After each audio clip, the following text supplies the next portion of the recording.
After tracking COVID for many months at this lab, Janine Duplessis is bracing herself. Have you seen a lot more positive cases in the last few weeks? Yes, we have. First a trickle, then a flood.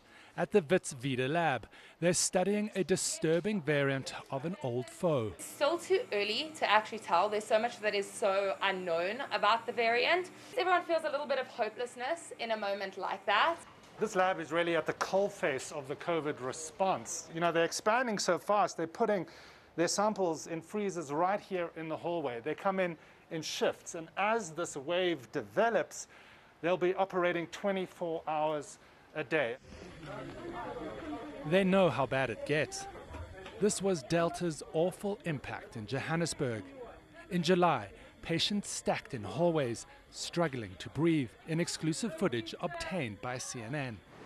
At the Wits Vida lab and all across the globe, they're trying to understand whether Omicron is more transmissible, deadlier, whether it breaks through existing COVID-19 vaccines. What does it feel like that the entire world is hanging on this discovery that was figured out here initially?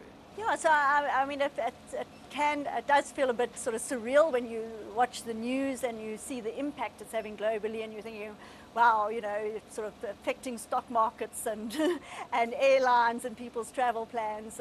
You know, you kind of don't plan on having that sort of ripple effect. A spike in cases first happened in Pretoria, with a cluster infection at this technical university. But hints of a new variant were first detected by scientists and pathologists at Lancet Laboratories. In early November, they spotted a strange anomaly in their positive PCR tests. Then it happened over and over again. It reminded them of tests for the Alpha variant, first detected more than a year ago in the UK. What was it like to see this anomaly cropping up again? Well, it was a bit disturbing because it made us worry that we were dealing with something new. And because it coincided with an increase in positivity rates, it made us worried that we could be dealing with a new variant. Lancet urgently notified South Africa's genomics team. Within days, they described and made public disturbing details of the highly mutated virus. Much of the world shut off travel from southern Africa. And scientists here say they are now struggling to fly in critical reagent for their lab work to understand Omicron.